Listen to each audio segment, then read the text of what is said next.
Hey, welcome to Silversmithing 106. Today we're going to be attaching a bezel to a ring. It's a pretty simple class, so let's get started. Now in 104, I made this ring here, but I made a new ring for this project because my cabochon is so large. I wanted the ring to be a lot larger as well so that it would have more support.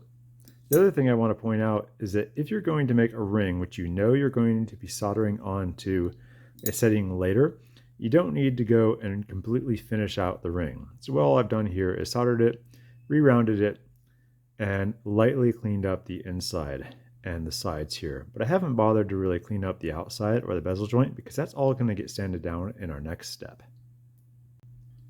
Our next step is going to be to identify how we want our stone to rest on the finger. Mine's a landscape, so it's pretty obvious that I want mine to sit sideways, otherwise it would just sort of look funny in a vertical orientation.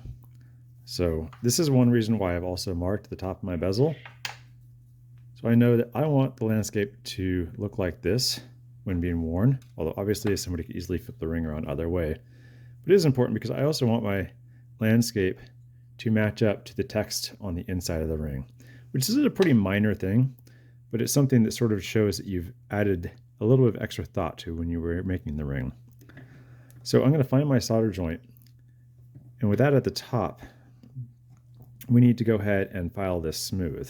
And the reason why is that if I were to simply solder this on to the ring, we'd have a really weak point of connection, and it would also have the setting elevated up above the finger, which could create a bit of wobble, and it makes it more likely to catch on something like a pocket or clothing. So we're going to file down a flat spot on top of the band. And for that, because I'm going to be removing a lot of metal, I'm going to use one of my most aggressive files here. And I'm simply going to start filing.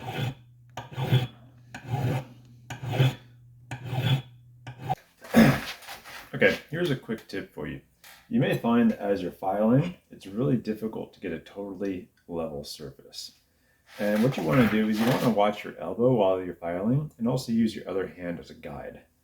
It's really common, I'm going to scoot back for this, to as you file forward, drop your elbow at the end of the stroke like this. Or to round the file, because that's the natural feeling when you're filing. So work really hard on producing a clean, level stroke, picking up the file and moving it back. I'm also using my other hand here, and if you have a really rough file, you can put on a pair of leather gloves or finger cuffs. And I'm creating a guide between my fingers so that it touches each of my forward and backward fingers here at the same place with every stroke. And this helps me to create a really level spot on my ring.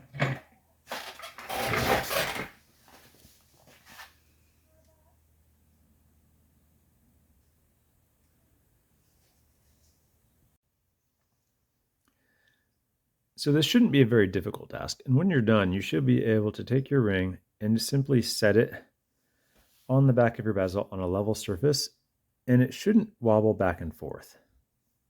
Once you've done that, you're ready to solder.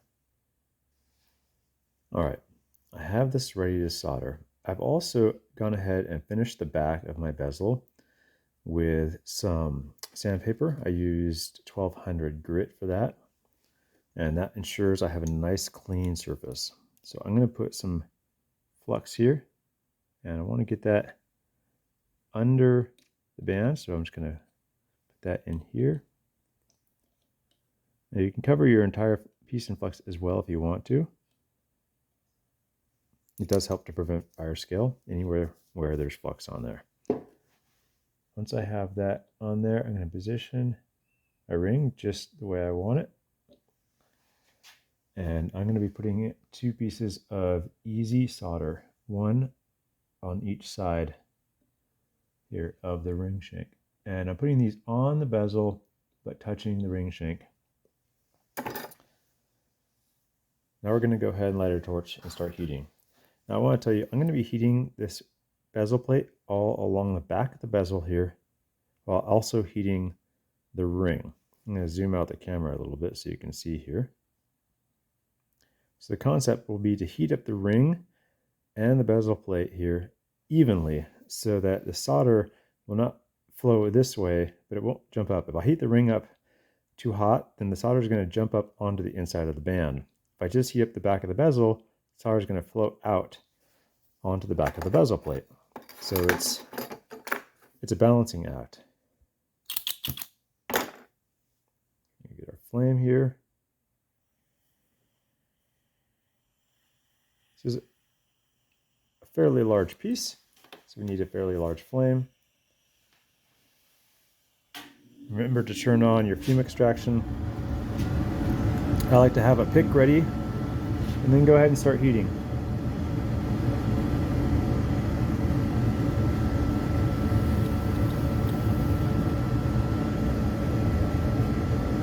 Just remember, if your solder moves, you can just gently push it back into place with your soldering pick.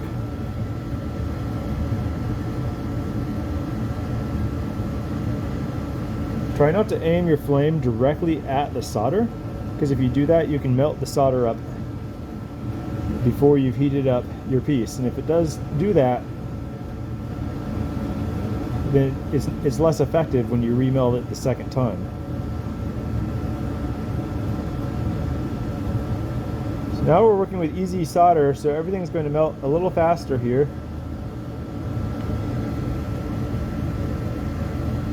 Once we see our solder melt, I'm moving the flame all the way around here to ensure the solder flows all the way through the connection. So being easy solder, that actually went a lot faster than our hard and medium solders do. So we're going to go ahead and put this in the pickle and wait for that to clean up. Now I've already gone over how to polish a ring in the previous class, so I'm not going to go over all the steps. But basically, if I were there looking over your shoulder, I would want to see that solder joint on the inside of the ring completely cleaned up. Make sure you go around the bezel and make sure that that solder joint is still intact, and then apply a finish to your ring. Now I will give you one hint, and that is, if you have any of these bristle brushes in your set, these are going to be really handy. And what these are handy for is getting into that recessed area where the ring shank meets the back of the bezel. And that will help polish up that area real quick, nice, as well as up against these hard to reach areas where other polishing wheels might not reach so well. So go ahead and polish up your ring now, and then let's go ahead and wrap up the video after that.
So I'm all done polishing my ring up here, and I'm just going to clean it up. Now, normally I would use a steam cleaner for this, but I'm guessing most of you don't have one.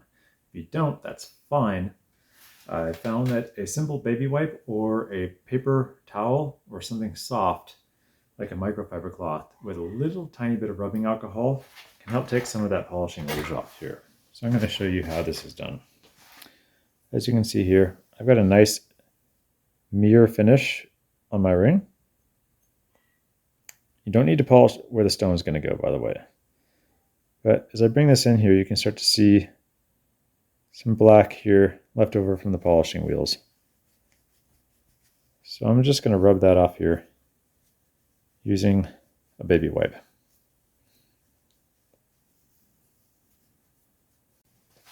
Over here by my steamer, I have a microfiber towel that I use for drying off jewelry and removing any of the final last little bits of polishing residue. Here's the final ring. All right, that concludes our class for how to attach a ring shank to a bezel. Pretty straightforward. Hope you enjoyed it. And if you're just now joining this series for the first time, this is part of a multi-class series I'm doing. This is actually the 6th class in a series, so if that's all you wanted to know, great. If you wanted to get a little more explanation about what we've done up to this point, go ahead and head back over to Silversmithing 101 and watch it from there, where I introduce all these concepts one step at a time. And appreciate you watching. Go ahead and subscribe if you want to see when the next videos are released. And if you'd like to, I'm also including a donate to me link down in the description. So if you want to donate for these videos, you can do that quite easily. Again, thanks for watching. Our next class, we are going to be setting the stone in the bezel, which I've devoted an entire class period towards because it's one of the more talked about subjects among a lot of the silversmithing forums that I'm a part of. So I know it's a topic that has a lot to go over. So see you there.